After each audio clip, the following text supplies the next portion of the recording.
Somewhere in the mountains of Sinaloa, a man walks through the dark, as if the world cannot touch him. Soldiers search for him, cops study his face, and officials speak his name in fear. But he keeps moving like a shadow.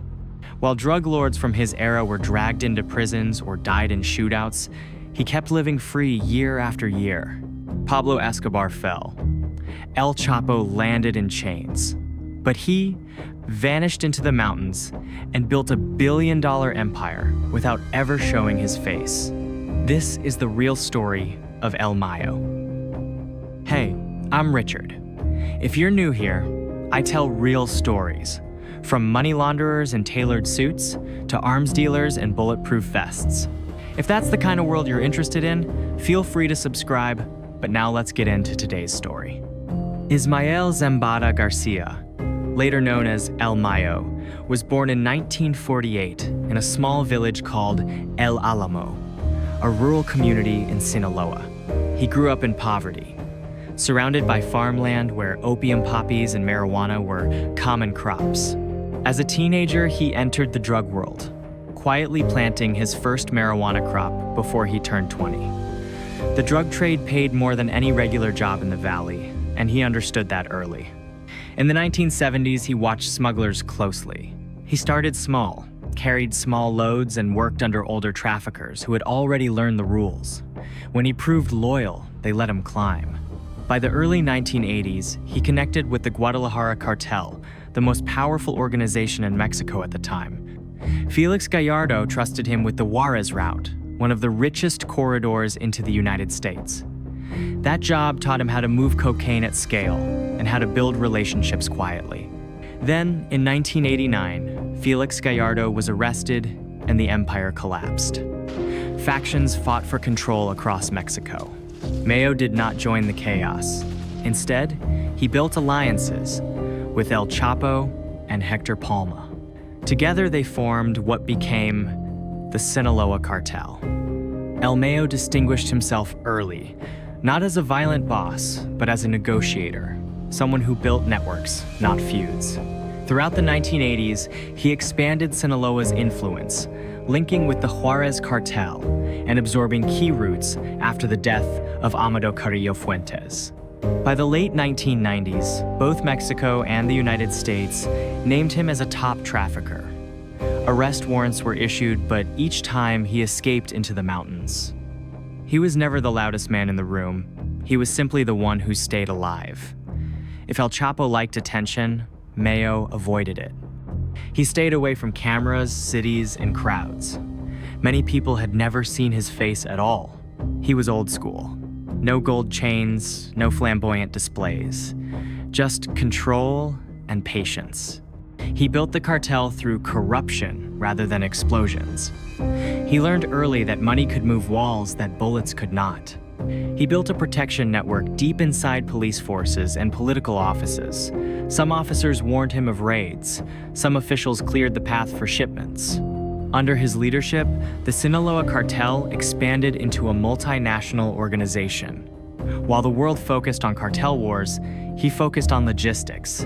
Built tunnels under the border, used small planes, hidden runways, trucks, boats, and even homemade submarines.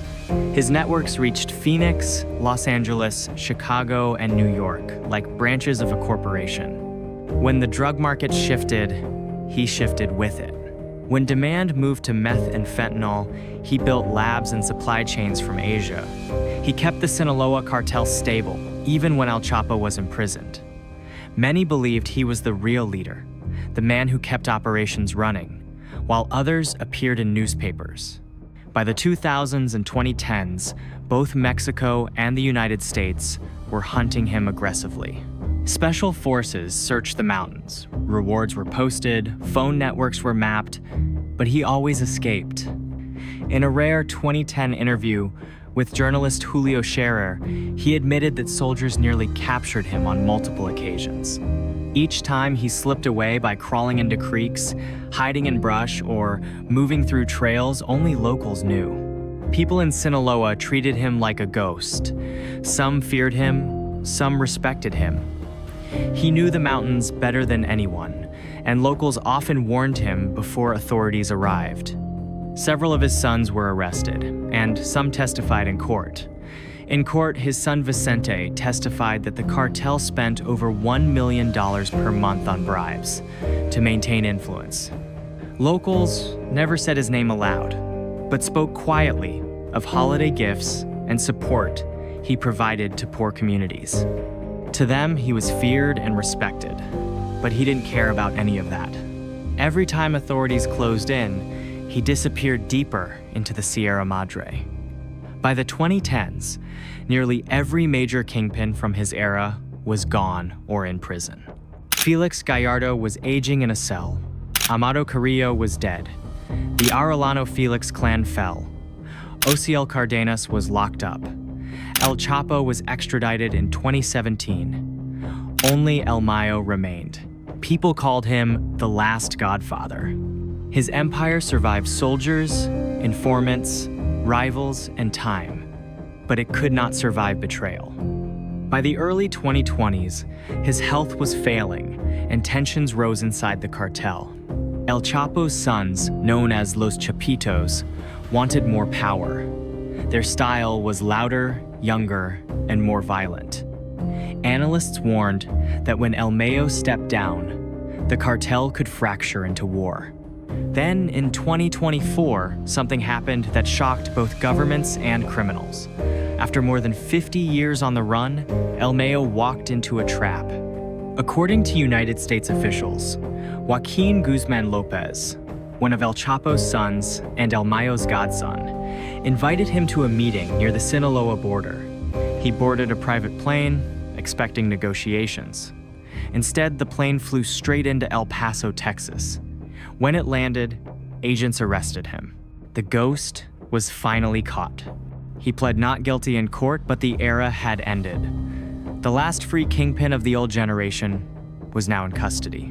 Back in Mexico, the cartel braced for instability. Without his influence, the balance inside Sinaloa grew fragile. Today, the future of the Sinaloa Cartel rests in the hands of El Chapo's sons, Los Chapitos. But their empire doesn't look anything like the one El Mayo built. Since 2021, the DEA has named them the primary drivers of fentanyl entering the United States. Under pressure, the brothers announced that they were banning fentanyl, but investigators believe production simply moved further into the mountains. Inside Mexico, Los Chapitos have faced raids, lab seizures, and the arrests of key lieutenants. And without El Mayo's stabilizing influence, the group has become more fragmented, with some factions pushing expansion, others fighting to survive. For now, Los Chapitos control portions of Sinaloa. But analysts warn that the cartel is entering a new era, far less stable than the empire El Mayo left behind.